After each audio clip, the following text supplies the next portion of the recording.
হাদিসে কুদসির শব্দ অর্থ দুটি কি আল্লাহর, নাকি শুধু অর্থ আল্লাহ আর শব্দ রসুল সাল্লাল্লাহু আলাইহি ওয়াসাল্লামের জাযাকাল্লাহু খাইরান? আচ্ছা, হাদিস কার? হাদিস হচ্ছে রসুল্লাহ সাল্লাল্লাহু আলাইহি ওয়াসাল্লামের শব্দ, অর্থ আল্লাহর পক্ষ থেকে। কেন? আল্লাহ তাআলা বলছেন মা ইয়ানতিকু আনিল হাওয়া ইন হুয়া ইল্লা ওয়াহিয়ুন ইউহা। রসুল নিজের প্রবৃত্তি থেকে কোনো কিছুই বলেন না, যা বলেন সবই ওয়াহি। এমনকি রসুল সাল্লাল্লাহু আলাইহি ওয়াসাল্লাম এর কাছে কোনো কথা একবার বলে আল্লাহ তাআলা দ্বিতীয়বার নাস মানসুখ রহিত করে দিয়েছেন, সেটাও ওয়াহি। আগেরটাও ওয়াহি, পরেরটাও ওয়াহি। সুতরাং রসুল্লাহ আসলাম যা যা বলেছেন সবই ওয়াহি।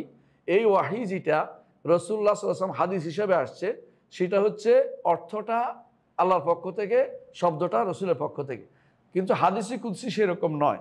হাদিসে কুদসি হচ্ছে অর্থ এবং শব্দ দুইটাই আল্লাহর পক্ষ থেকে। তবে এটা কোরআন নয়, এটা দিয়ে মুজিজা অর্থাৎ অপারগ করে দেওয়া উদ্দেশ্য নয়, এটা দিয়ে চ্যালেঞ্জ করা উদ্দেশ্য নয়, এটা সালাতের মধ্যে তেলাওয়াতের জন্য নয়। এটা হচ্ছে আল্লাহর পক্ষ থেকে। আল্লাহর বাণীর কোনো শেষ নেই।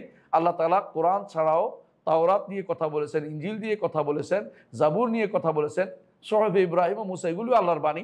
তেমনিভাবে হাদিসে কুদসিও আল্লাহর বাণী, এটা আপনাকে বিশ্বাস করতে হবে। তবে হাদিসে কুদসি আল্লাহর বাণী, শব্দ এবং অর্থ উভয়টাই, এটার উপরে ঈমান রাখতে হবে। শর্ত হাদিস কুদসি যদি সহিহ সনদে সাব্যস্ত হয়ে যায়, এটা আল্লাহর বাণী হিসেবে নেবেন। আশা করি বিষয়টা বুঝতে পারছেন।